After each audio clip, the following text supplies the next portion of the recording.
Hey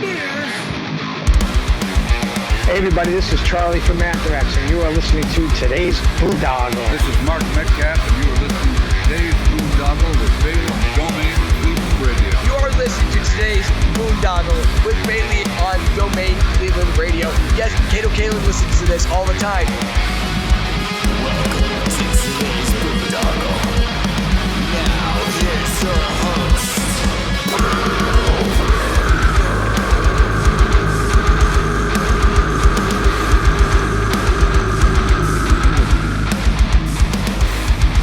I am Monty Heath, so one Heath, and you are listening to today's Boondoggle. Hey, what's up? It's John from Skillet, and you are listening to today's Boondoggle on Domain Cleveland Radio. Fasten your seatbelts.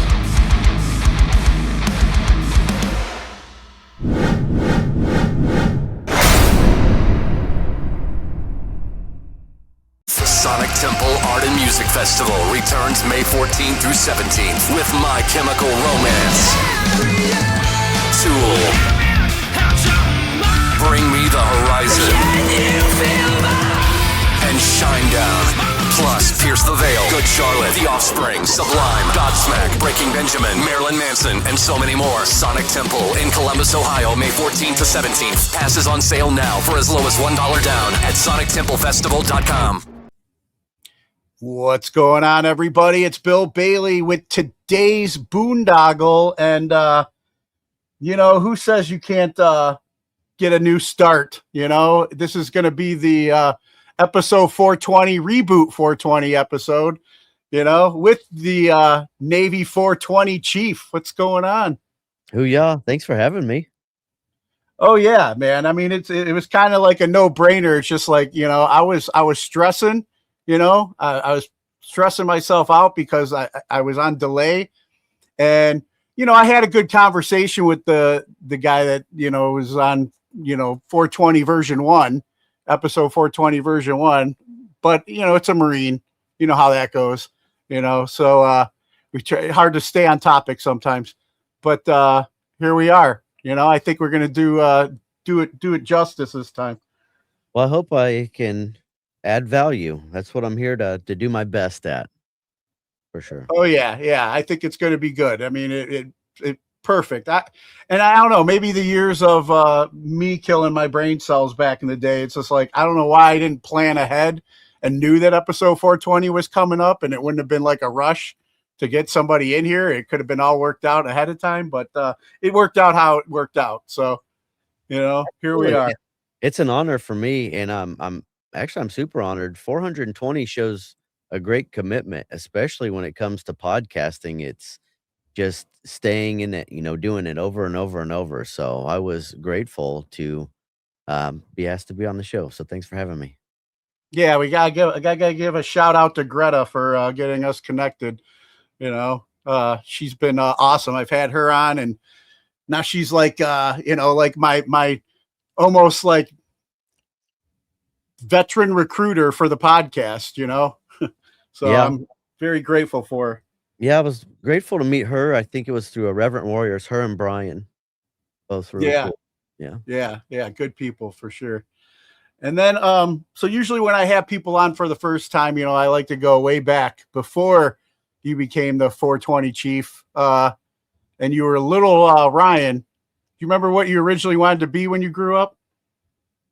It's funny you asked that. I remember thinking back to when I was in school and we had to write down what we wanted to be when we grew up. And I remember writing a boxer, a Navy SEAL, and I don't remember what the other one was exactly, but I remember a Navy SEAL and a boxer as a little kid. That's what I wanted to do.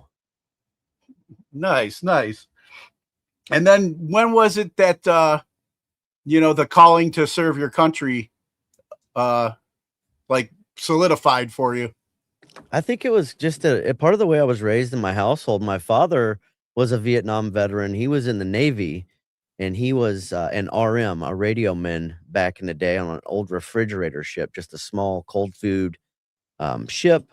And I kind of just wanted to make him proud and follow in his footsteps. But the way that he had raised me was always do as I say, not as I do, and anything that you do, do it better than I did.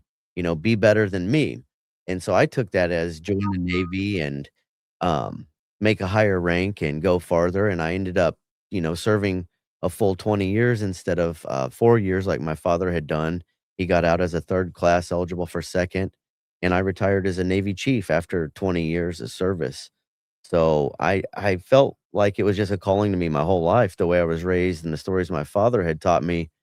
I was brought up in the environment that, that's really my only option.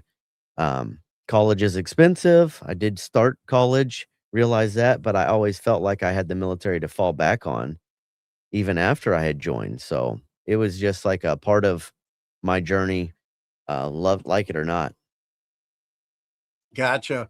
And like, yeah, I mean, same with me. It's just like, college it wasn't even on the radar because I was barely like making it out of high school the way my grades were, and just not taking life serious. And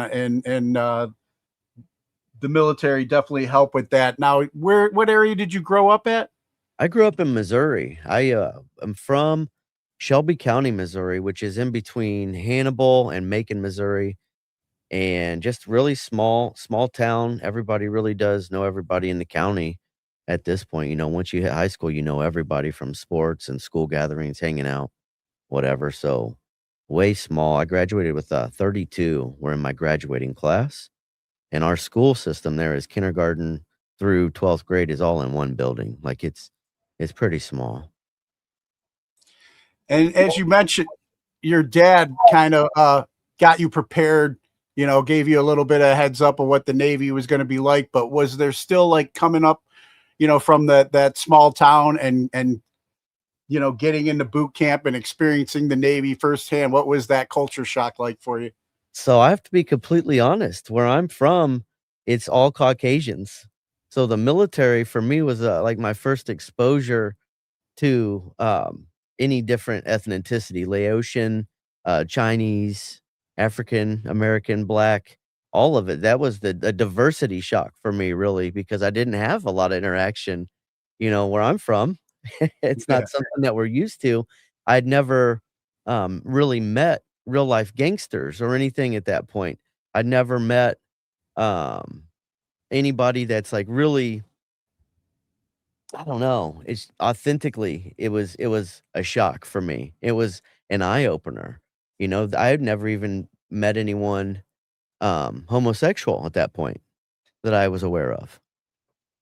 So it was like it was coming out like for me it was here's the world, like there's a lot of things that you have never been exposed to. Hold on. And also when you talk about it, that shock, I don't think anybody's ever really prepared for boot camp. Like I'm funny. I was a funny dude even before I went in. That sense of humor was shut the F up real quick. You're not a funny guy when you go to boot camp anymore, not with your drill instructors or whatever, or your RDCs as we call them in the Navy.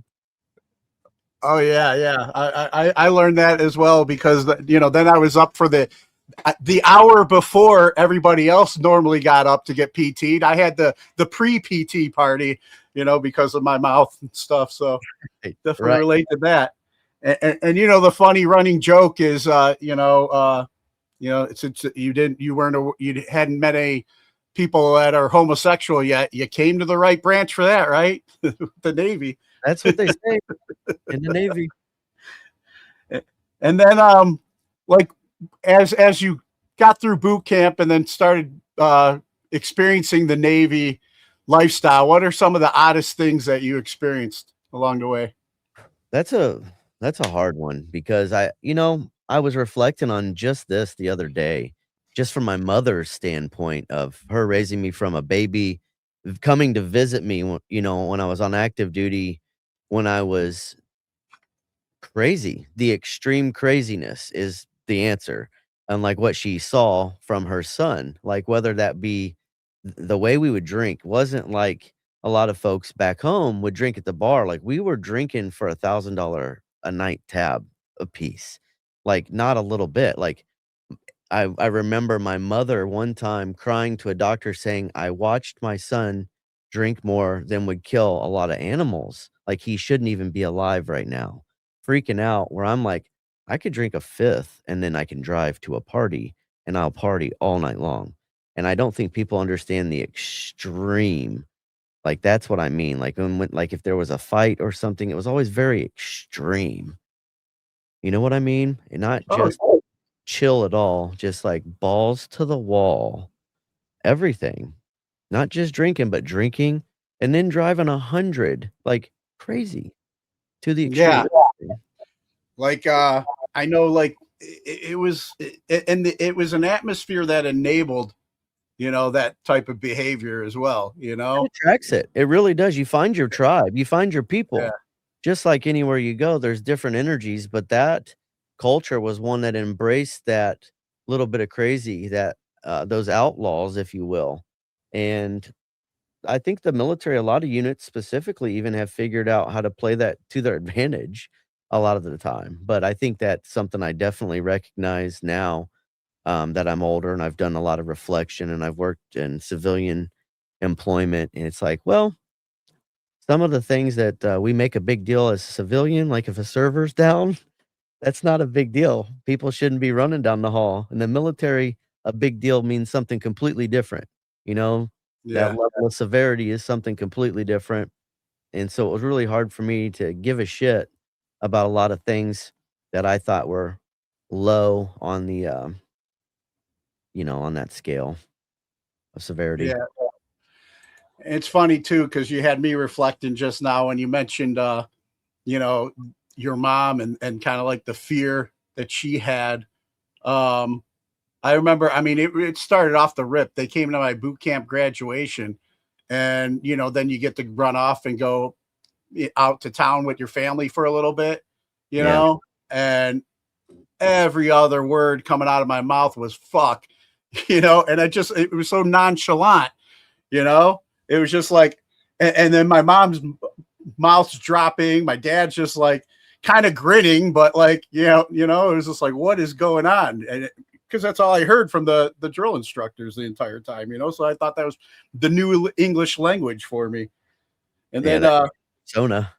Yeah. And then years of, the drinking and the lifestyle, man, it's just like, I've shared this, and we talked before coming on here that I'm in recovery now, but, my mom used to sit there at the church that I grew up in, saying the rosary, praying that her son would get well and get safe. And now I try to, as part of my amends, show up to that same church and meet her and do mass with her now today, So, I get that. It worked. My mom hangs out with me. I'm so grateful for her. She's my biggest supporter, I would say, in everything that I do. And she does her best. But I love to bring my mother along with me on events, even the cannabis events that I attend. I'll take Nana with me, and she has an amazing time. And she, I feel like together, though, that's us making up for that lost time when we didn't really know how to be there for one another. Yeah. Yeah, for sure, man. And then, I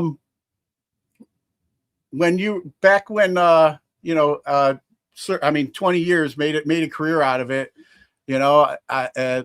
Like myself, I mean, most of mine was reserves, but out of all that 20 years, what would you say was like the worst place you served at? That's a great question, and I'm not going to give you a typical answer because as a chief, one thing I learned just in my experience throughout the Navy was everywhere I went, it depended on who you talk to, but everyone would be like, this is the worst unit ever. And so I quickly learned that every unit is just like that small town I was from. You make it what it's going to be. It can be the shittiest unit you've ever been in, and you might have a bad chain of command, but just wait it out. That's going to rotate, that stuff rotates out, and you make it what it is.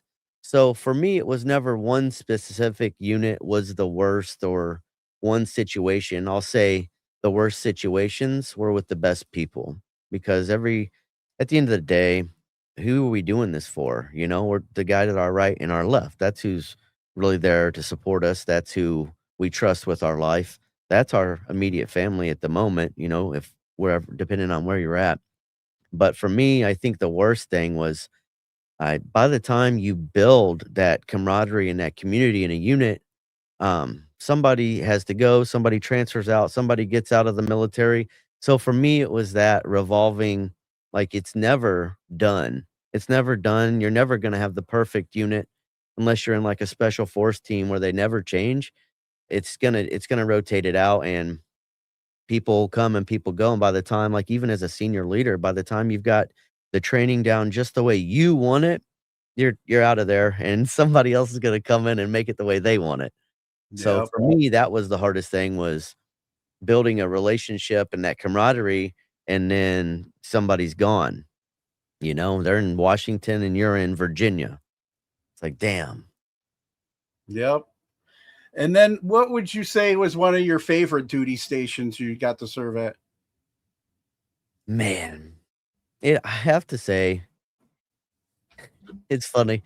For me, it would have been the Mesron units, the boat units in Kuwait. We were on 34-foot patrol boats, and I referenced this at the beginning by saying the Outlaws, because they really were their own program. They did their own thing. We did our own training. We did our own urinalysis. We did our own PT. We took care of ourselves, but it was really segregated bad. But at the same time, I think because we had a real mission. We were always doing shit. We were never just training. Like, we trained like we fought and really did that. And I think it became the best because it was kind of shitty. We worked so much and we went through so much shit together that we built tight, long-lasting relationships that I still have with some of them. And it's like we never lost touch when we communicate, and we still even meet up to this day, some of us, at veteran meetups. And it's like, man, I have family members that don't do that, that don't keep in touch with me like that, that don't even love me near as much as some of these folks. So I think that's the best way to answer that. Was that K&B? Were you down there? Or? I was at K&B. I lived in K&B. I worked there in Schweba both. Okay, nice. I was at Arif John, AJ, and then at AJ, and then we would go to, we'd come out to, we would do DV missions to K&B and Ali Asalim, and even some of us were up at Buring, you know. Yep. But that was my last deployment, and the same thing. I actually was picked as an individual augmentee, so I didn't go with people I knew. But by the end of it, we all were like tight. They're the ones. I blame them for my Facebook addiction now, because I was on MySpace back then. You know, and then we were all, and when the deployments get ready to wrap up, everybody's like, Bailey, we want to keep in touch. Get on Facebook, and I did it for them, and there it is now. I love it. Yeah, small world. And like you said, we've actually done the meetups and stuff since. Had little reunions. So yeah, it was definitely it definitely has that effect for sure. And then what do you feel like? I mean, maybe that's kind of what we just said as well, but what is something else you feel like you always carry with you from your time of service? My time of service taught me a lot of lessons, both bad and good. But as far as my favorite thing, the biggest thing that I took away was who I looked up to, and who I wanted to emulate, and who I didn't want to emulate. As a chief, that was a big thing for me. Being a deck plate leader, being a resource for somebody, being somebody that you can come to for answers. But actually being like caring, I think, is the biggest thing. Actually caring for people by showing up, doing stuff, and being honest with them, I think is huge. Just learning how to be authentically honest with people. That's hard for some people to do. And the military, you have to do that. You have to, as a chief, you have to say, you're my number one pick. And then you have to look at someone else and say, you're my dead last pick. And here's why. Like, think about that. You can take that in every aspect of your life, in your relationship. Hey, I don't like the way you said this to me. It made me feel like this. Here's what you're showing me. Not just a bunch of word play, it's actions. And it's a demonstration of how actions speak louder than words. And that taught me to speak the truth. Yeah. And then, you know, like 20-year career. I know this is going to, there's probably many of them, but what do you feel is like one of the first one that pops to mind? One of the funniest stories you feel you could share from your time of service? Oh man. So I have to be careful answering that question, especially being a chief and going through the I think they call it CPO 365 now. I don't know. It's the chief acceptance. But I won't speak to too much of that. I think the funniest for me was actually when I was a young sailor and they still did like hazing, and I did the shellback initiation, and it was they got people that I didn't even know were on the ship to like play parts, you know, like Davy Jones. And they were out here in costumes, like oiled up and stuff, and they made an entire production of an entire work day out at sea, you know, to like just do silly shit all day, make us walk funny and be funny. But I remember at the end of it, it was like that whole day was a blur, because from the second we were rudely awakened to put our clothes on backwards and, you know, crawl down the P-ways, eat our food off the deck, you know, we cleaned the decks. It wasn't that bad, but you know, you accept that to be a part of something. And there was just funny shit like the night before this will answer your question. We did a ninja op.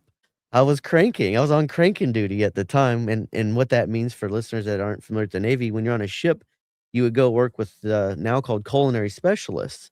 You would work with the food service folks. And so I was working with people from all over the ship. It helped, you know, you get to know people, but it really just helped the mess decks at the time, the cooks, so they didn't have to do all the shitty jobs. But anyways, night before we did the shellback from polywog to shellback initiation, we did a ninja op where we went through and stole a bunch of shit from other berthings. There was people stealing shit for the next day, and it was like they thought that they could complete this mission so that the next day didn't happen. Like it's stupid shit. Like you're not gonna stop this from happening. So just stuff like that, just young, dumb, and just crazy stories like that. Lots of those. It's hard to pick one, you know? Yeah, definitely. It's hard to narrow down one. And then, as we mentioned earlier, the amount of drinking, some of them we don't even remember anymore. Oh, man. So many of them. Funny dumb, I remember when I was leaving Virginia, I had a goal to see how many days in a row I could get drunk. I really did. And I remember one day I got drunk 3 separate times in one day. And like just dumb shit like that. Like if I reflect back on it, like that was really me. I was really doing this stuff when I was young. Like just how would I talk to myself now? I'd be like, you idiot. You don't know. Yeah, it's funny because I was down in Oceana. Originally was my first duty station, Virginia Beach, and I remember getting used to that lifestyle as a 19-year-old kid. You know, getting out to the E Club, or you know, going off base with some of the older guys, and you know, being out till like 3 a.m. or something, and then muster at like 5 or 6, and you know, just standing there with breath that could bleach their eyebrows and stuff. You know, I walked across. So one morning I was standing at quarters as a deck seaman. I was an E3 on an oiler, the USS AOE4, the Detroit. And one of my buddies I had gone through Seaman ATD with was standing there grinning like a fucking idiot, rocking back and forth, like still obviously drunk, and you could smell it on him. But his forehead was all skinned up. I'm like, what the fuck happened? And Senior Chief walked by and he's like, Logger, what the fuck happened? And he goes, I fell, Senior Chief. He goes, you fell and scratched your face on the non-skid? He goes, yes, Senior Chief. He goes, Seaman Logger, do you have a problem drinking? I swear to God to you. He goes, no, Senior Chief, I like to drink. That was like the funniest shit I had ever heard in my life. And he's sitting there with this shit-eating grin with his face just oozing. It was disgusting and hilarious at the same time.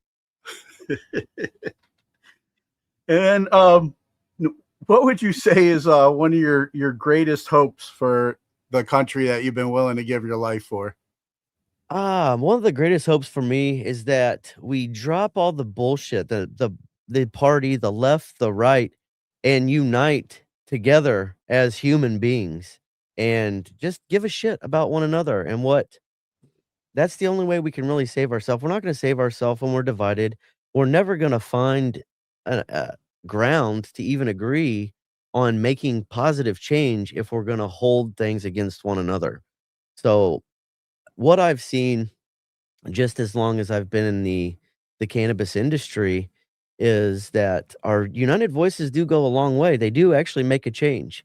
I remember thinking my vote doesn't really matter, my voice doesn't matter, but collectively, when we make enough noise together, that's how we make a fucking change. I saw that happen with hemp, the hemp ban that was that McConnell from Kentucky put into place during the government shutdown. Enough people made noise during the government shutdown that it actually extended the shutdown a day, where our leaders said, "Hey, too many people are calling us about this. We have to address it."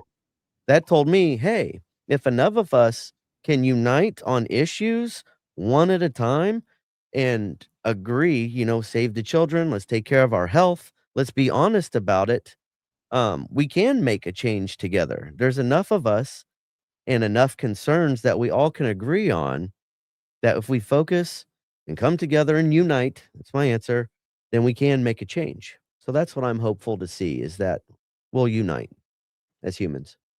Yeah, I mean, I'm in the same page with you there because it's just like if we can't come together for our kids, no matter what else, the little like hot button issues, it's like, okay, we might not agree there, but there's got to be common ground. And you'd think our kids would be that common ground to bring us together. And what's that say to the kids coming up today if they still don't see us coming together for them, man? It's heartbreaking, you know? They don't even know any better, and that's scary to see that, you know? It really is scary to see that. Yeah. Yeah, it is. I talk to my children about it, and they don't even know their rights. That's scary to me that they would just hop in a cop car without asking questions because they don't understand their rights. They don't understand to ask questions to protect themselves. They're not taught that, and, it's a totally different culture than the one we grew up in. Mhm. Yeah, there's no like civics classes anymore. No, I mean, I don't even think there's like real government classes. American history is just like, that's a whole nother, you know, rabbit hole, I guess, or topic we can get into. But yeah, the it's easier to manipulate and control people on fear and ignorance, and I've definitely seen a lot of that, unfortunately, the past several years, Yeah, we're all living in it. It's a crazy time. It's Yeah, interesting. It's yeah, interesting. for sure. And then this will probably, lead us into kind of the topic we want to get into today. But what do you feel we can do to break the stigma of mental health and PTSD? Talk about it. We've gotta be able to talk about it. We don't even talk about the veteran suicide crisis. That's why our numbers are all skewed. We're currently it's not even just in our boundaries. I know the veteran suicide crisis is a real thing in Canada. It's a real thing in Australia. It's a real thing in New Zealand. It's a real thing all over the world. The difference is other countries are acknowledging safer alternatives to healing than we are here. And what I mean by that is, as a veteran, my experience and more than 68% of the people I talk to, close to 99% of the people I talk to, when they go to get help from the VA for their mental health, they're put on medication. They're put on medication, and the problem is that their biology is not right for that medication to work, and that medication has a higher risk of causing that veteran harm, whether that be through cancer or other ways, but especially raises the risk of them committing suicide in an already existing crisis. Um, Canada, for example, they actually purchase up to 2 grams of cannabis a day for their veterans as an alternative. That's paid for. Right now, the United States is talking about and was supposed to legalize today CBD as a topical. So I'm hoping to see that um, help our veterans who are going to the VA for pain, for joints, arthritis, things like that, rather than the opioids and the benzos that all of us are being prescribed. Almost all of us, and I don't want to say all of us, but I don't know that many that aren't just being prescribed something. Well, I know for myself when I first came home from my last deployment and got connected with the VA and started going, it was like trick or treat, man. All the stuff that they were throwing at me and throwing me on. I ended up getting like a TBI post deployment because I was on some medications at the time that lowered my blood pressure because they were counter whatever with each other. I was working nights at the time. My daughters were young. They were getting ready to go to school. So when I come home from the night shift, I was, I would maybe get to sleep a couple hours before getting up to get them ready, to go off to school or see them off to school. And I like ran upstairs. And then I gotta use a bathroom real quick. And then last thing I remember is I'm taking a piss and then I'm waking up on a stretcher being wheeled out of my house. I ended up passing out, hitting the back of my head on like a corner of this stand, blood all over. Thankfully, my oldest daughter, their mother at the time, my ex, their mother was freaking out, and she had my oldest daughter call 911, and I ended up getting 17 staples in the back of my head, all because medication was off. It was messed up. That sounds so crazy when we talk about it. And to answer my answer was, we've got to talk about this kind of stuff. Telling stories like yours, when another person that's experiencing that hears it from your point of view, that might just resonate with them. And that's what I've heard so much from my podcast from other veterans is, I'll interview someone and I may not even think anything of a statement they make. Like, I remember particularly one time Scooter had mentioned, I don't sleep. Well, another person I later interviewed said that resonated with him because he said, I don't sleep for long periods at a time. I interviewed Doc Ray, the global legend. He said, I didn't sleep for 6 years. It's like, oh my gosh, man. But because of that, like people start talking about it and say, that resonates with me. What did you do about it? And that's why I have them on, is to tell those stories of ways that they found a safer alternative to what healed them. And it's not that I'm pushing it out. It's just that for me, it was a lot better for me than what I was told to do. I was told to take these pills, and then I'm sitting there at home all by myself, not able to even be fully present with my children. I can't even enjoy watching TV with them. So I'd rather sit out on the back deck and get just shit tanked drunk every single night. And so I'm out there, I'm with my family kind of physically, but mentally I was so far gone. I was checked completely out. I didn't even realize it because the medication just made me so blah. And the alcohol, I don't even know how I made it through all that. So, when I found cannabis and I started to use it, I actually started with little tarts, edibles. I don't do a whole bunch of edibles at this point. I rarely ever take them. But at the time, I would take like 2 milligram while I was drinking. And I hadn't even heard of Cali Sober. I wasn't even out of the military yet. I was still in the military. And I am self-incriminating, but I have a point with that as well, why I talk about it. But it didn't take long for me to realize the less I drank, the better I felt, the less hangover, the brain fog would lift just a little bit more. I could be sharper at work because I was a functional alcoholic. I was still showing up. I still know how to do shit. I'm so good at just doing my job. That's what I do. 5-0 sailor, and I realized that the more like I went from 2 milligrams to 10 milligrams. If I would take 10, I didn't even need to drink at all. I was calm, cool. I could still, I was funny, you know. I felt intoxicated because that's what I felt like I needed at the time to replace the alcohol intoxication. But it got me to stop drinking, and it made me think about my usage of cannabis intentionally. Like, okay, you were able to stop. Like, why were you drinking? It helped me put in that space where I could question myself and say, why do I need this right now? What am I using it for? How's it serving me? Am I doing it to just calm down because I'm irritable AF? You know, I've got kids. I've got to be approachable. I can't just Yeah. snap and yell all the time. Um, what kind of relationship is that? What am I teaching them? What kind of deck plate leader is that? That's just being a dickhead to his kids, yelling at them all the time. And now they're on their toes. They don't want to talk to you. That relationship was crumbling.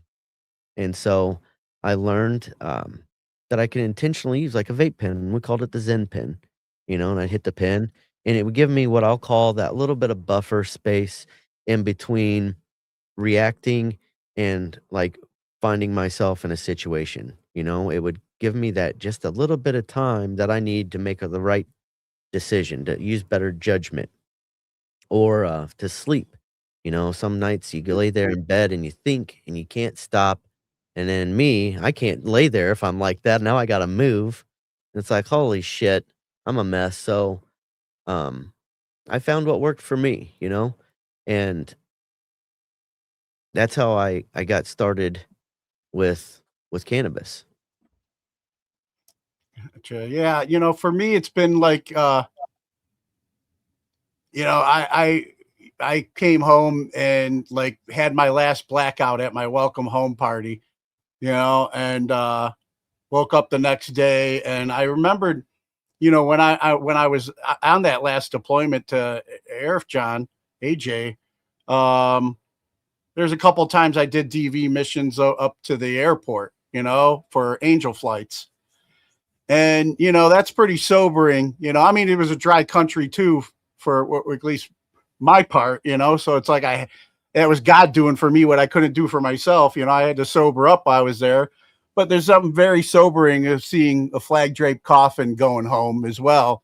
And remembering the mess I was around my kids before I left, you know, and where the shambles my relationship was in with their mother at the time, when I left, and the fact that we were like close to losing our home because of my behavior back then.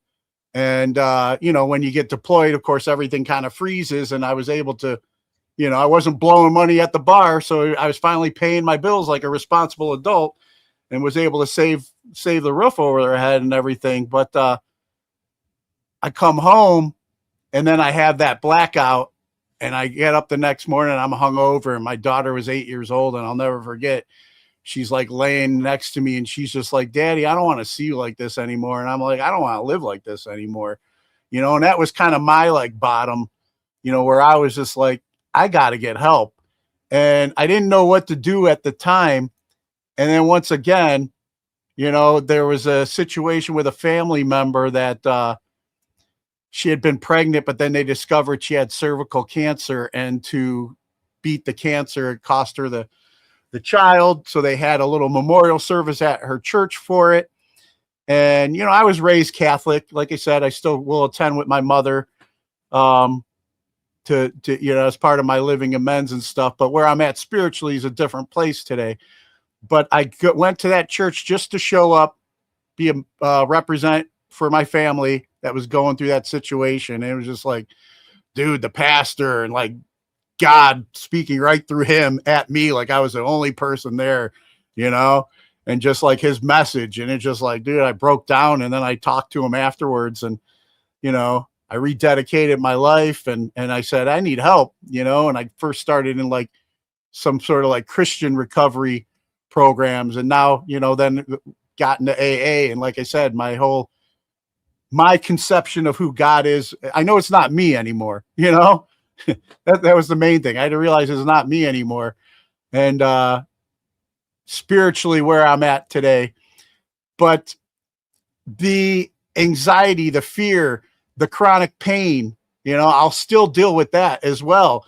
And I would be taking, some edibles just so I could sleep at night.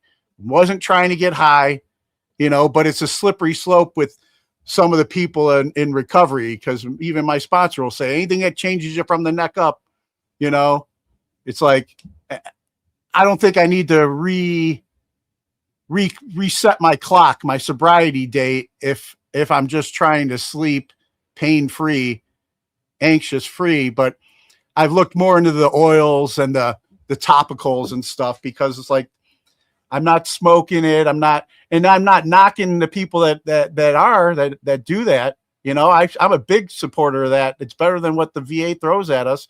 And that's another reason why I wanted to have you on to talk about all that. I know for me and my program, it's just tough, because then they'll be like, well, I don't know. There's some people that are like very like religious about what sobriety means and resetting my clock. And my ego won't let me reset my clock. I fought for these 17 years. I'm going to keep them, Amen. And I'm glad that you talked about that, because I have heard that before.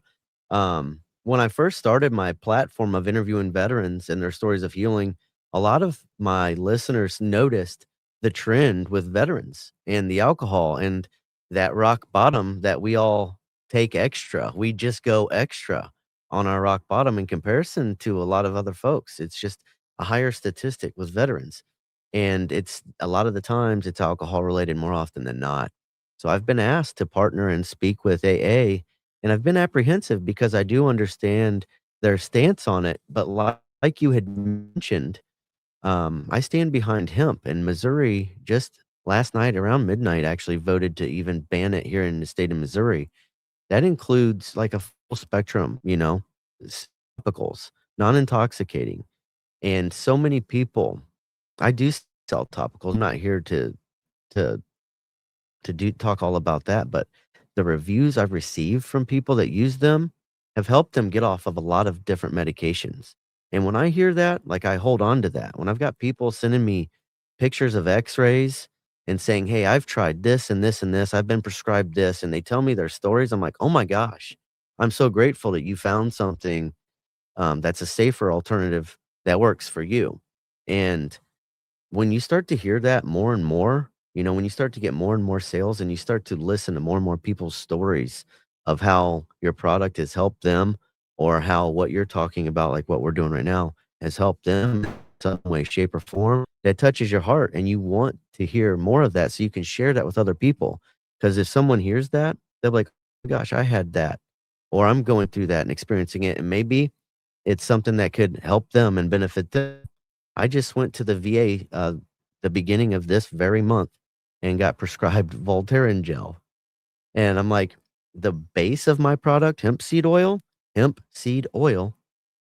is more effective than Voltaren gel. Wow. Not even including the terpenes that I put in that so many folks aren't even aware of. Terpenes come in everything. It's not just cannabis and hemp. It's in black pepper. That's caryophyllene, which is good. One of my favorite strains out there is one of my favorite terpenes is caryophyllene. It's a peppery scent, but it's calming. It calms down the inflammation, the pain, and it helps me just chill out. That was the reason I even wrote my book, Strains for Pains, because I smoked some GMO was the strain one night, and I was sitting there and I talked to my mom for 2 hours, and I was like, what was that? Like, I never can sit and talk to Nana for 2 hours straight because I would get anxiety. And it's like 2 minutes. And I was like, I got to remember that stuff. And so I created that book so I could document what worked for me. And come to find out that one's high in the caryophyllene, which is a terpene. And you can study these. These are studied. These are researched to help people. But you don't have to consume them. They also can be applied topically. So when I started to research this stuff and find out, hold on a second, you can use this plant for this, you can use this plant for this. What are people saying? Like, let me find the proof. I have a degree, I'm educated. What that taught me was how to research shit to become an expert at it, to become that subject matter expert. Like we get our rates in the Navy, right? You become the expert in that rate because you went to school, you were trained. Here's a piece of paper. Well, college taught me to research shit. The military taught me to tell the truth. I put it all together and lead by example. Like, here's what worked for me. Here's what's working for other people. I understand that there's a huge stigma behind it, but that's not built on the truth, and the truth is what people are telling me, the feedback that they're sharing with me, their stories. And you don't fake that. You don't just say it, they're proving that. And so that just kind of brings it all together. For me, when I learned about the healing benefits, the medicinal healing benefits of this plant and the multiple ways to use it that aren't intoxicating, I made it a part of my daily regimen. And that's why, like to your point, absolutely not. This is a natural, safe product. You can grow it yourself. You don't have to pay anybody for this. I recommend people do. I use it as therapy to grow it. It's my garden of Whedon. I go out there, I have my coffee, and I look at my plants. And they talk to you. If they need water, they let you know. If they need a certain nutrient, they'll let you know. And then you find a way to get it to them, whether that's the eggshells or the duck poop. Add some water, don't water so much, whatever the case is. You build a relationship over time with these plants. And when they produce, these flowers for you, and then you snip them and cure them the right way, it hits a lot different than the kind you buy at the store, and you know what goes into it. So for me, just the growing of the plant has been incredibly therapeutic.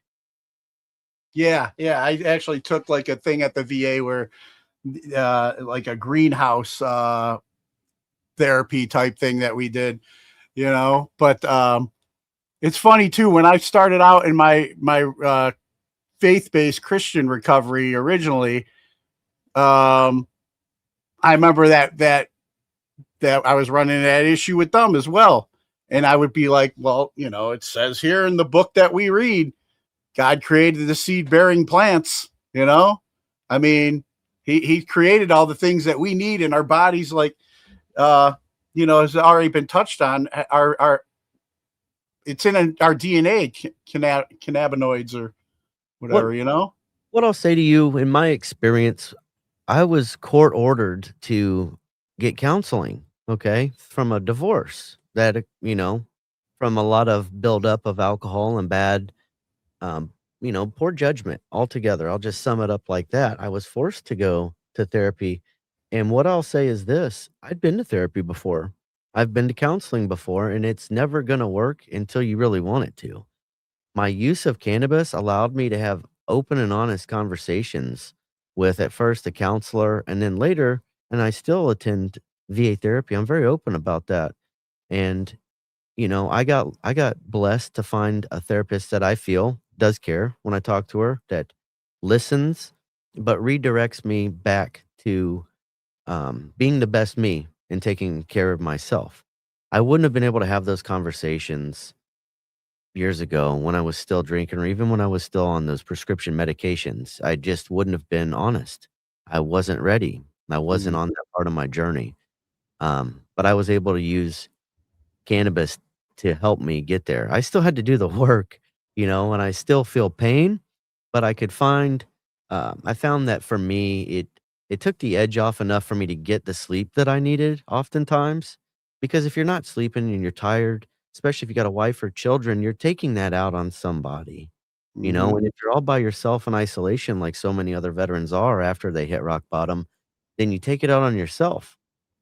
And that's scary. That's really scary when you're all by yourself and you don't feel that you're adding value anymore. You don't have a mission anymore. You're just, what are you doing? And so that's really hard for a lot of veterans. And I've seen so many turn their life around from that point. Not just through the use of cannabis, but other plant medicine in general, just so much safer, even medically studied in other areas, alternatives than what we're even allowed to talk about here. Yeah. And I know that this is kind of what we're doing now, but, tell me a little bit about the Break Stigmas to Raise Awareness.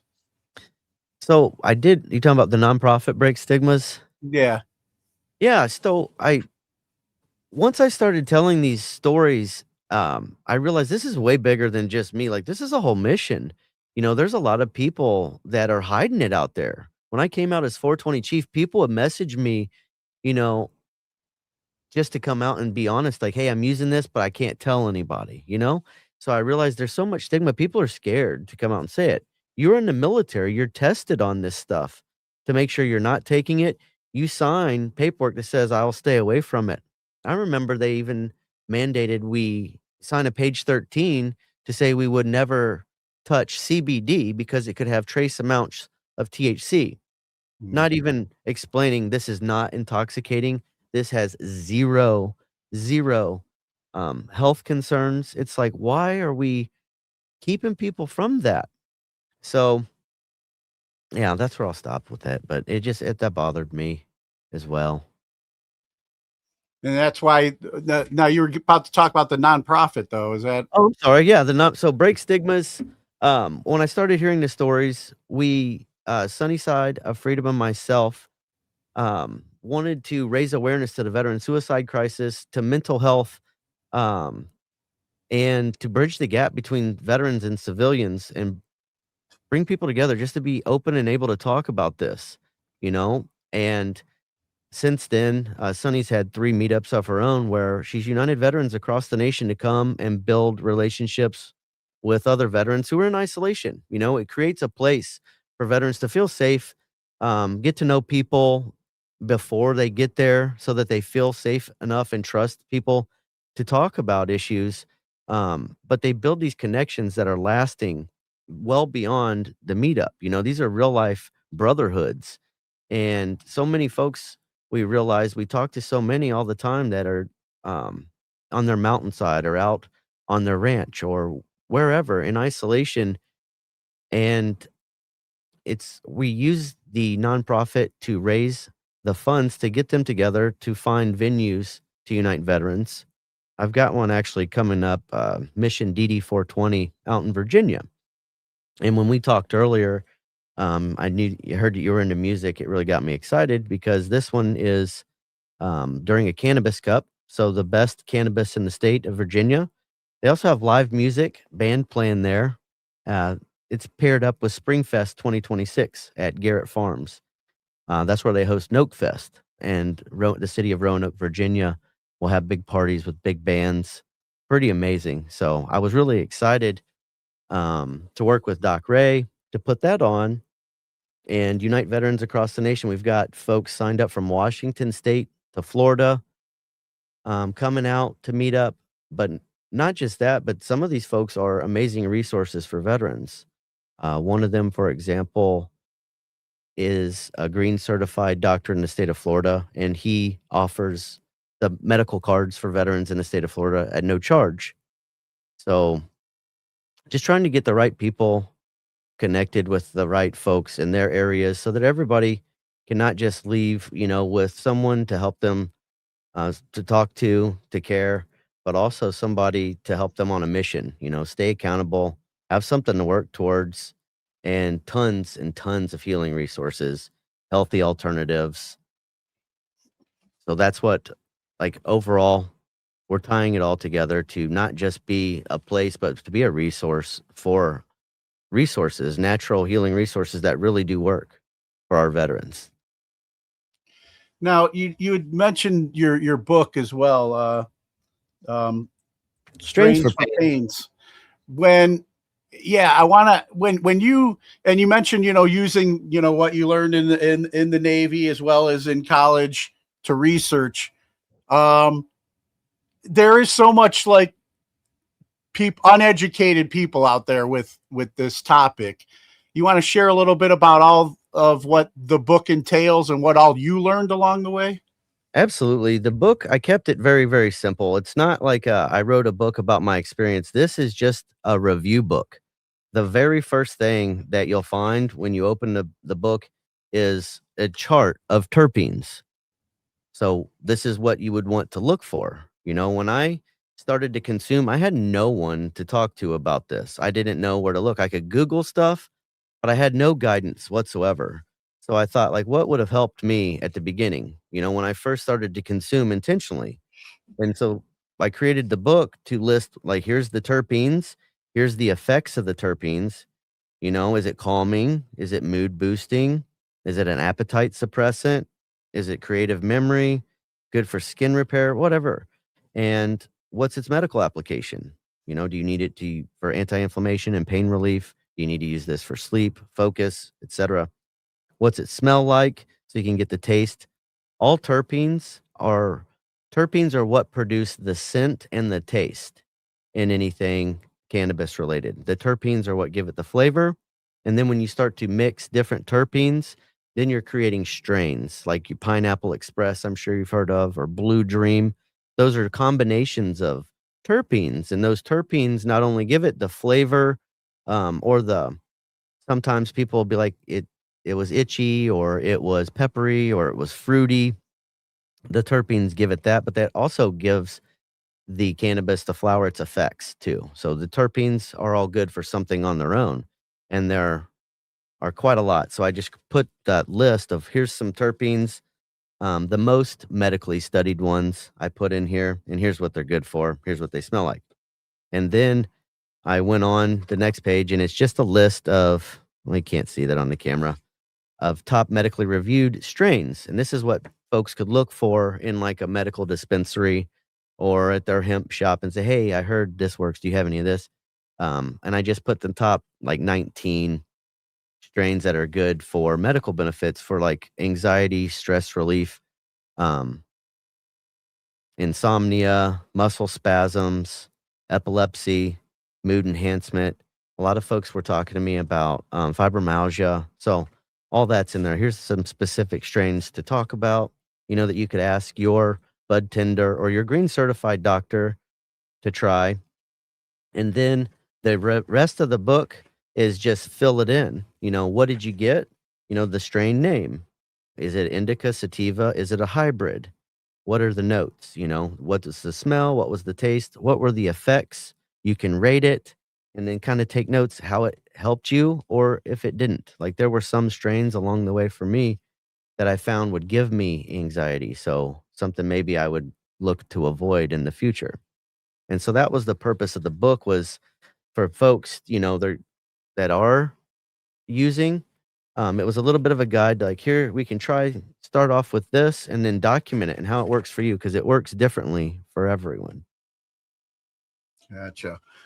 Now, you know, I got to ask you about this then too. You know, I've been diagnosed with fibromyalgia. I get especially in the winter time, the cold winters, like my skin. I mean, you can feel in your skin so much like pain and stiffness and trying to get up. Like the chronic pain, like you said, makes us, you know, even more cranky and not a joy to be around for our family members. Just Monday in the middle of a podcast, I'm, you know, doing the 420 version 1 episode. All of a sudden, I just got hit with that crippling anxiety that feels like your heart's racing, like you're running a marathon. And he caught me yawning, and it wasn't because I was bored, you know, but, you know, you start yawning because you're just exhausted. You're suddenly physically getting like exhausted and trying to stay awake because, like, you know, that anxiety takes over.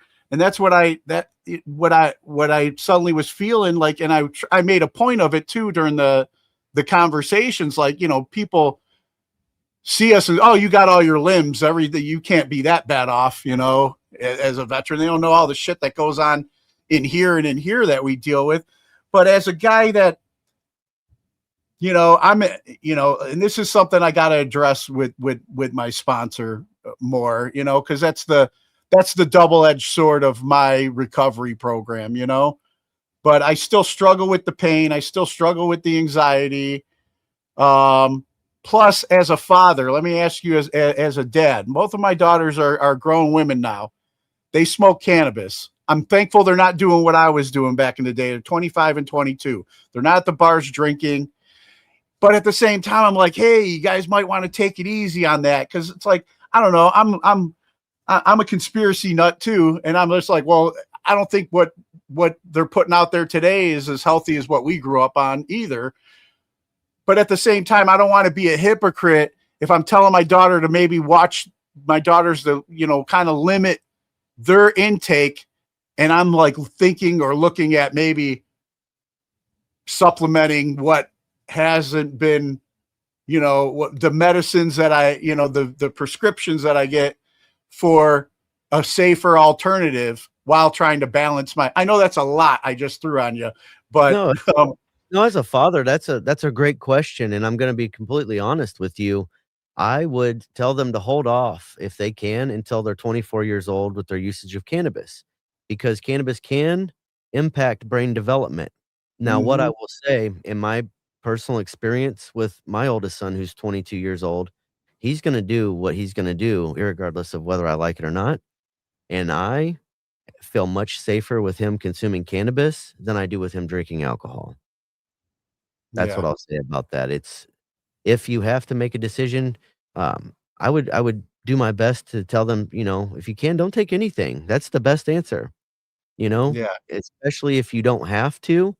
If you don't have to, but if you find something that works for you and you're using it intentionally and you can say and justify, "Hey, I'm not doing this as a crutch. Like I actually genuinely find relief in this and here's why." I think as long as you can do that, that's all right. But I will say that under 24 years old, our brains are still developing. So they do say that cannabis usage can impact that as well. So that's my answer. Yeah, that's basically the talk I've had with my daughters. And like you mentioned, it's like I know what I was doing even before I was legal, before I was 21, the amount of drinking and damage I was doing to myself. So I am grateful that they learned that from me being in recovery, and they seen at a young age what alcohol did in my life, unfortunately. Um, that hasn't been, they've had drinks, but they're not at the clubs and going bar hopping and all that shit, so I'm grateful for that. But I interviewed a gentleman, I won't say his name, but he invited me out to a trim party. That's where, they grow their own cannabis and they're actually trimming it up to put in bags and cure. But it was interesting. He invited me, and I realized why he invited me later. It was to show me how his family actually used this trim party to unite together. Before, he would just drink whiskey and the family would drink alcohol, but now he and his wife, the grandma and grandpa, and all his kids, his daughter and son came over with their kids, and it's like a family reunion, and instead of doing whatever they did in the past, the adults were out there trimming, the product, and instead of drinking, they would smoke. It was so cool, and, like, um, I could just understand that without alcohol, how everybody was still as a family getting along, but how they actually used it to get people there and to help them out to trim was an amazing experience, and I was honored to be there to meet his family and see the amount of work that they had to do to repair that, after 20 something 20 think he did 20 plus years in the Navy and then, additional time as a guard in a prison, so mm, I was mind blown just to be a part of that and see the family and the kids and, just everybody was chill, was happy. I loved it. yeah, that sounds amazing. Yeah, and like you said, I mean, unfortunately, like our past selves, whether we like it or not, we contributed to, some of the trauma and mental health issues that our kids, are dealing with, so I mean, I got both of my girls in therapy. I'm grateful that they're getting tools at their young age too. Um, that took me years to start putting together. But the other thing is, like, my one daughter, they're suggesting she needs to be on something, severe ADHD, stuff like that. Um, but it's like every time anything's prescribed, it counteracts when she's smoking. So, I mean, she's 25 now. I don't know if the damage was already done because she was smoking well before she was 25. But is that like, I don't know. Maybe she has said before that she wanted to talk to like a cannabis doctor to maybe help with that. instead of having to take the medication.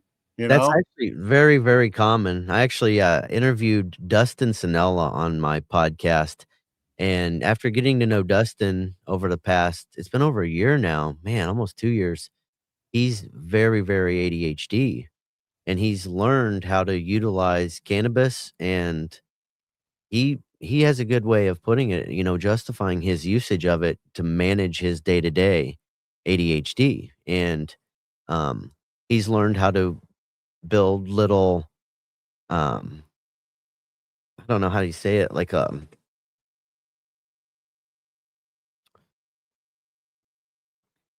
think about it, man. Rituals, not rituals though, like disciplines, little routines. routines, yeah, kind of routines throughout the day to get through it, and it's really cool, how he was able to use cannabis to do that. Because when you talk to him, he's all over the place, but with his usage of cannabis, he's able to focus. He lives in constant pain as well, but he stays so positive, and he's able to talk through it, and it's neat. He'll do his homesteading in the morning, take care of his goats. He's got an amazing garden. He'll walk through and take care of that. And it's interesting because that he's in pain, and he's walking through it, and he's doing it, and he's staying positive and looking at the horizon and the sunrise. And then he'll go cut geodes and talk about how they're a metaphor for life. And it's just really interesting to watch him and how he is able to talk through his day-to-day functions with his use of cannabis. And he's older now, so he has to nap, during the day, or else his back, he just can't do it anymore. But yeah, he was really good when I talked to him about explaining it to me on how man, without this, I even get a task accomplished. I'm all over the place. And you get a sense of that if you talk to him. Now, did you say he's a veteran as well? He's a veteran as well. Yep. Army veteran. I might need you to connect me with him. I'd love to talk to him and hear more about his story. But I want to ask too, in all your interviews with the 420 Chief podcast that you've done so far, has the topic of like people on the autism spectrum come up, or do you have any knowledge on that, and medicating with cannabis? That's actually never come up. All but 2 of my interviews have been with veterans. I did one. My initial interview was with Dr. Judd, who's a green certified doctor here in Missouri, that I kicked off with just to educate people on, hearing from a doctor about the medicinal benefits and why he even got into it. And it was actually to help females with their stomach pains through the usage of cannabis. And then he ended up working with therapists as well, with some patients on their cannabis usage, but never the talk of autism. You know something? No, I don't. I'm curious about it. I mean, I have people that I'm close to in my life that are, on the spectrum, and just curious if you knew anything of if there's anything out there or whatever that it could benefit them, to some capacity. So that's something that I'll have to keep looking into. That's definitely something I would recommend to a green certified doctor. Like there's quite a few out there. Dr. Judd's a really good one. I'll get you hooked. What, you're in Ohio? Yeah, right? Cleveland. Yeah. Okay. I've got a lot of connections in Ohio. I can definitely guide you in a direction to somebody in your state. Definitely. The cannabis scene in Ohio is big. And, it's actually crazy what you all are experiencing with Governor DeWine over there. Yeah. I don't even want to get started on that situation. I mean, I'm just, our government in general and politicians in general, I'm just like, I'm at my, that's another reason why, but part of me needs to probably light one up, calm my nerves down, we mentioned a little bit about the your products, the Sunnyside Chiefs products. Yeah. Let's talk about those now. Okay, yeah, I've got this was one of my favorite. I made just some 1 ounce topicals. I've got CBD isolate topicals that I started actually for myself just to help with the arthritis in my hands. One of my Navy buddies and his wife, he was a CB and she was a radio man in the big Navy, ship Navy. And they started their own company called Slap Happy Hemp Company.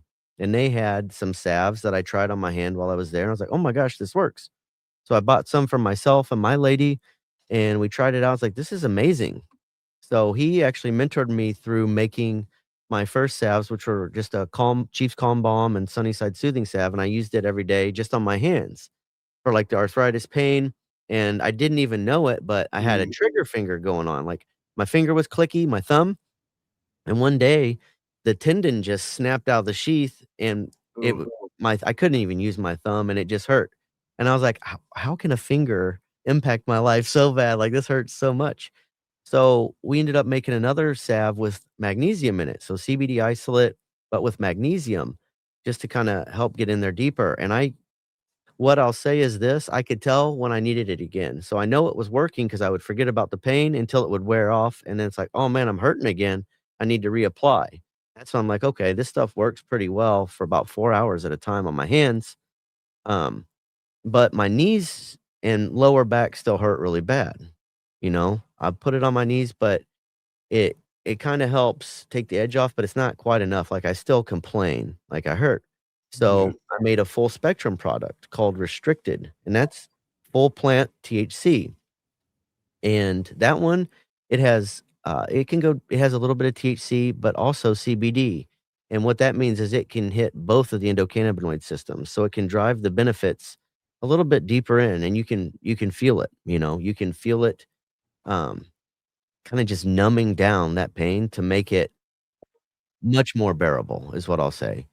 And that actually became, quickly our best seller because everybody wants to know, "Well, what's the strongest thing you got?" And so, it's like you don't necessarily need that every day in your daily routine, but when people ask, like, I have, nerve damage or this or that, like, "What's the most powerful?" I have to say that that works the best. But I didn't stop there, I wanted to give people other options of healing, I was thinking about my grandmother, um getting bruises and things like that, and one day, Sil gave me an arnica roll-on, and I was like, "This stuff works great," like, I could feel it working.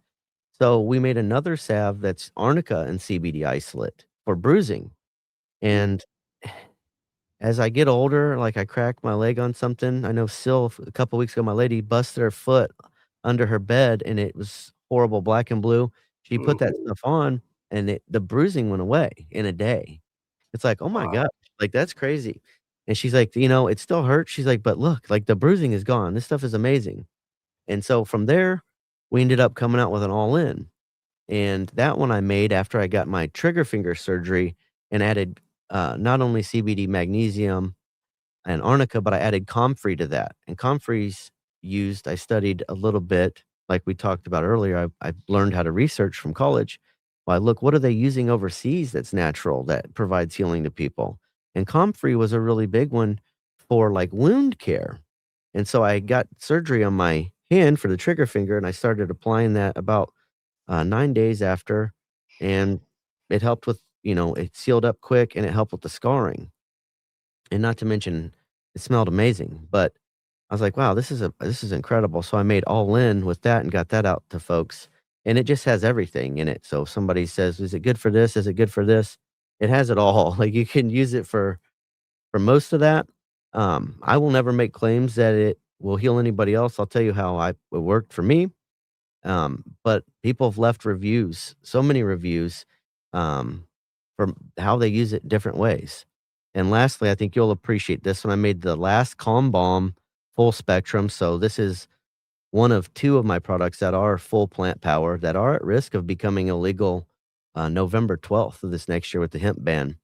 Again, not intoxicating. You can't eat this and feel any type of way, but all of them are made with terpenes like we talked about earlier that I studied and put in this, and this is made with full spectrum THC CBD mix, and it smells good. So it does have a bit of the plant smell.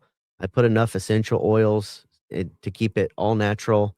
Um, and it works so well for so many folks. I've had a lot of people leave reviews saying they don't have to take an Aleve or whatever just to put it on their knees, their wrists. So many of these things that most all of us have as we get a little bit older, especially veterans. Almost every veteran I've interviewed or talked to has some form of arthritis, back pain, knee pain, neuropathy. Yeah, when you were talking about your trigger finger thing, it's like I got really bad like carpal tunnels. Like I can't even like write out a paragraph anymore without just being in pain. And the VA just gives you like this awkward brace to wear that's supposed to like help. And I've been on the Voltarol or whatever for my knee and Voltaren, yep. I just got Voltaren, for my knees and stuff like that. But this stuff that you have here, I mean, you can stay functional. It doesn't like, you don't get high off it, right? No, you can't. It's impossible to feel intoxication off of it. It's just a topical. You can't overdose on it. Even with the magnesium on it, your body will only absorb what it needs. I mean, I let my children use it after track. They can't take it to school. I am going to create another child safe one with no CBD, but absolutely, yeah, you don't get high off of it. And actually, with CBD isolate, it's safe to say the studies have shown that it doesn't even break that blood barrier to where it would show up in your urinalysis or a blood test. So I've got a lot of truck drivers that ask that question, and I just posted up on my forum on the website with the study that shows that if you use these topicals, it's not going to show up in your system. Gotcha. Like in your piss, it's not going to show up like that.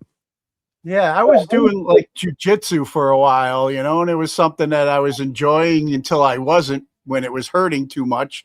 And recovery, I'm much older now than a lot of the younger guys out there. So it's just like I kind of like drifted away from it. But, I miss the camaraderie and some of the fun I had with that. And I'm wondering if these could give me a second chance because like, coming home and just recovery and doing the stuff that's prescribed to me, it just wasn't worth it anymore, So it's definitely worth trying out and something to add to your daily routine. I know I'm proud of you. I remember you said earlier you were at the gym, and I think that's a big part of it. As we get older, we got to build up those muscles to help hold up our joints and bones. And it sucks when we start to hurt. Like if you're doing jujitsu or even myself with the hiking, like I had to take a break from it, because sometimes my knees just they can't take it, and it sucks for me because when I stop doing that, then I start to get out of breath easier because I'm not exercising anymore. And so this has been something that's been just for me a part of my daily routine. I'll put it on first thing when I wake up. I put it on before I go to bed, even just so that I can numb it down enough to get right to sleep and not lay there and think, holy shit, my knees hurt, or holy shit, my back is killing me. Like I gotta get some rest or I'm not gonna get better. Exactly. So definitely try it out. And again, it's 100% completely natural. We don't put anything in our products. We have topicals, and we also have like a bath crumbles that have CBD isolate in. We have 6 of them. 4 of them have isolate. 2 of them don't. We made some for kids, but again, all natural. No artificial coloring or anything like that. And that was one of the craziest things to me when I started researching was in our children's bath bombs, they have like yellow 6 and red whatever, and it's in their bath. That's our largest organ is our skin. Yeah. I was like, they're "Oh my absorbing God, that. I'm guilty of this, buying those for my kids in the past, not realizing what's in that exactly."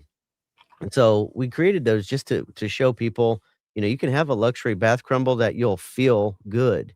Take a moment for you. Taking a bath by itself is taking a moment for you. That's what we call self-love or self-help or self-care. I don't know what words you use, but it's a time that you can take a break from the day and add some value to your life.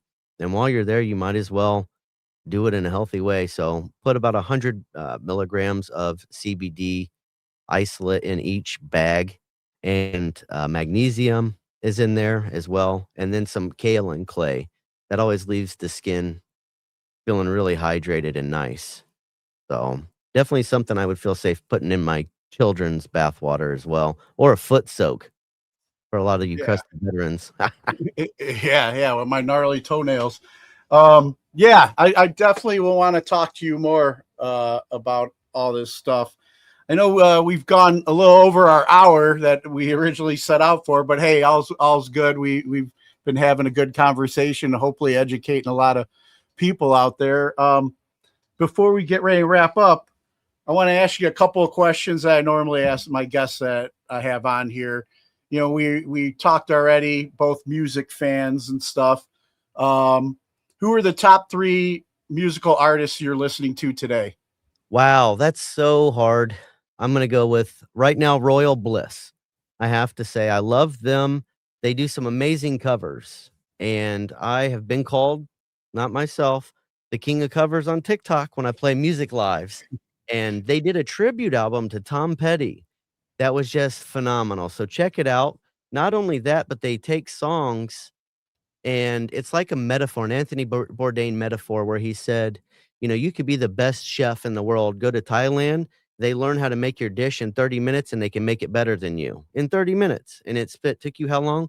Same applies to musicians, right? You could hear somebody do a cover of a song. You're like, damn, that was actually better than the original. And they only practiced for 2 hours on it. So there's that metaphor for life. Love Royal Bliss. Zach Wild has to be another one. Just released his tribute song to Ozzy, but that's not even why. It's just been listening to a lot of his music and a lot of what he's been through and how that can apply to all of our lives. And really, he just shreds on the guitar. You can feel it. He plays music in a way that you don't just hear it, but you can kind of feel it, even if you're not even into that type of music, you know? And then third, oh man, this is going to be a tough one. I'm going to say the Main Squeeze, and only because they are one of the best tribute bands I've ever heard. They've got a singer, Corey, that has an incredible vocal range, sings in a way that you'll feel it, and then Maxwell on the guitar, like his guitar strings have to have a burial at sea after he's done because it's hot. It's so hot. Fire. Nice. And then what class do you feel should be mandatory for kids before graduating high school today? Know your rights. I think that they should have a course that teaches them, you know, their constitutional rights so that they don't just jump in a cop car or whatever. Like they know what they lawfully are capable of doing or not doing. I think that we should teach them not only that, but skills. You know, with our school system, we're teaching them like these courses that aren't adding as much value as it would if they were more skill set focused. That's what I'll say. Agreed. And then who are 3 people who've inspired you and you can credit for making you the person you are today? I have to say my mother is one of those people, and that's crazy to think. I wouldn't have said that, 10 years ago, but she is my mother and she's still here and strong.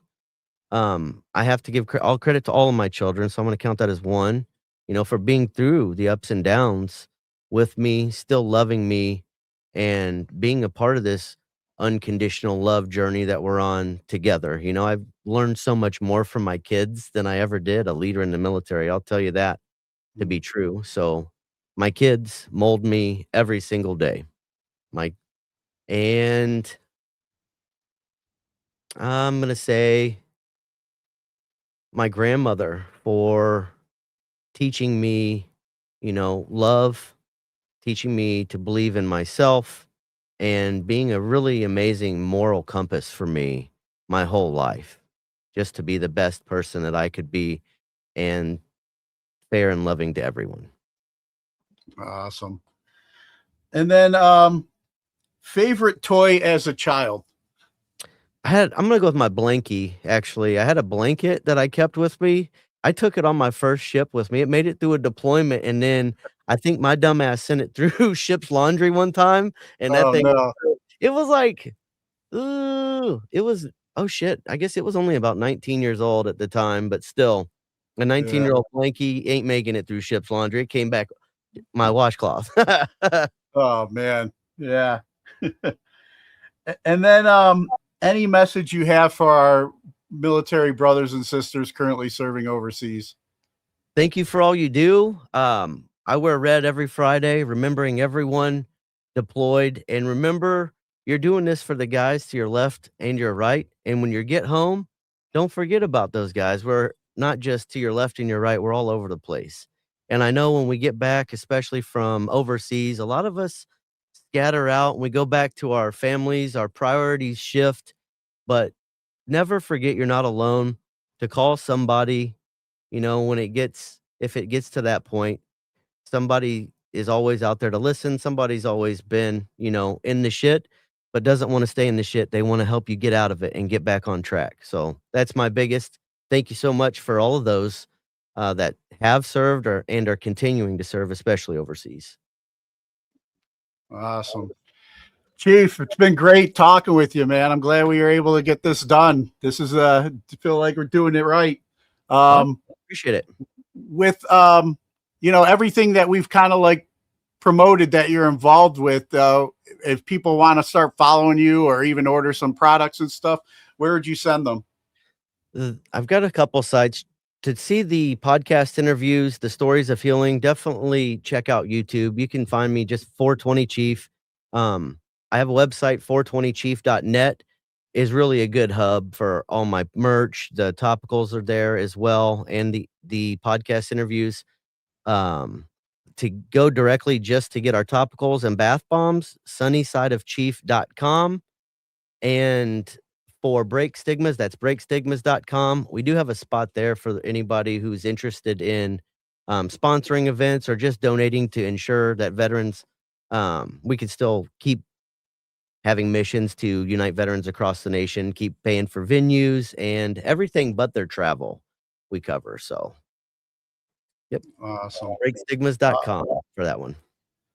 Awesome. Chief, one last favor then before I let you go. You mind cutting a promo ID for my show? Just introduce yourself, and you're listening to today's Boondoggle. Absolutely. I'm 420 Chief. Thank you for listening to today's Boondoggle. Awesome. Let's do that better. Today's Yeah. You want to do a retake? Go ahead. What do you want me to include? Just 420. I mean, you can introduce yourself. Usually, when I have veterans on, I have them introduce themselves at the last rank they held. But you're the 420 Chief, so that's fine. So just introduce yourself, and you're listening to today's Boondoggle. I'm 420 Chief, and today you're listening to today's Boondoggle podcast. Awesome. Thank you so much, Chief. I'll definitely be keeping in touch with you and talk more off air with you. Awesome. I appreciate it. And let me know if you've got any other questions or want me to send you links for description or whatever. I can send that all over to you as well, if I haven't already. Sounds good. Sounds good. Right. Appreciate you. Have an amazing day. All right. You too. Bye. What's going on? It's Tommy Beck, and you're listening to today's Boondoggle. This is Mark Metcalf, and you are listening to today's Boondoggle with Bailey on Domain Cleveland Radio. You are listening to today's Boondoggle with Bailey on Domain Cleveland Radio. Yes, Kato Kalin listens to this all the time. Welcome to today's Boondoggle. Now here's your host.